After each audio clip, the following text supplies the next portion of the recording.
10-кратно поголемо присуство на штетни метали во Крива река, што е опасно по животот на граѓаните, алармираше градоначалникот на Крива Паланка. По хаваријата во Тораница пред 2 недели.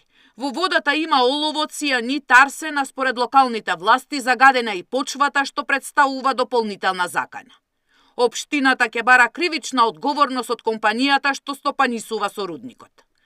Според ова лабораториско истражување од акредитираната лабораторија, концентрацијата на олово во Крива река е зголемено за неверојатни 10 пати повеќе.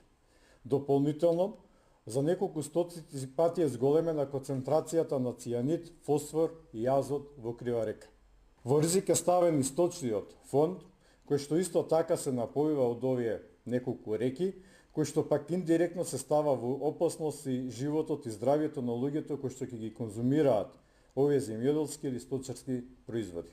Градоначалникот на Крива Паланка кажа дека мострите што ги зеле од реката ден по хаваријата ги провериле во акредитирана лабораторија, а го обвини Државниот инспекторат за животна средина дека не реагирале навреме и не постапиле законски.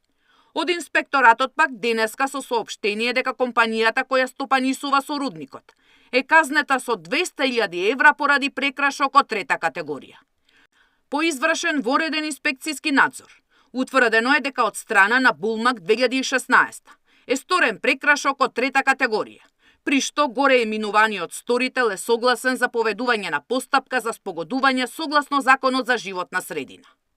Денеска се огласија и од одва иницијатива, кои вела дека се придружуваат кон барањето на градоначалникот на Крива Паланка за кривична одговорност.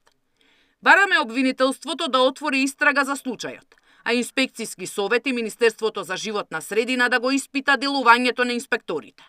Со оглед дека ова е 3-то прекршување, бараме Министерството да ја одземе интегрираната еколошка дозвола на Булмак 2016, пишува во соопштението на одва иницијатива. Градоначалникот на Крива Паланка кажа дека прават анализи на водата за пиење во општината.